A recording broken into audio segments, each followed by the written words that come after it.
ఏపీలో గత వైసీపీ ప్రభుత్వంలో వైఎస్ జగన్ పై తాను తీసిన వ్యూహం చిత్రం ప్రమోషన్లో భాగంగా సోషల్ మీడియాలో చంద్రబాబు, పవన్ కళ్యాణ్, నారా లోకేష్ పై తీవ్ర వ్యాఖ్యలు చేసిన టాలీవుడ్ దర్శకుడు రామ్ గోపాల్ వర్మకు చుక్కలు కనిపిస్తున్నాయి. ఇప్పటికే ఆయన ప్రకాశం జిల్లా మద్దిపాడులో దాఖలైన ఫిర్యాదు నేపథ్యంలో కేసు నమోదు చేసిన పోలీసులు హైదరాబాద్ వెళ్లి మరీ విచారణకు రావాలని నోటీసులిచ్చారు.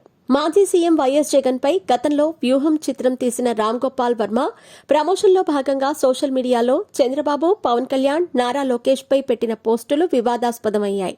వీరిని వ్యక్తిగతంగా టార్గెట్ చేస్తూ అప్పట్లో వర్మ పెట్టిన పోస్టులపై ప్రకాశం జిల్లాలో కేసు నమోదు కావడంతో పోలీసులు ఇవాళ విచారణకు రావాలని నోటీసులు పంపారు. అయితే వర్మ మాత్రం విచారణకు డుమ్మా కొట్టాడు.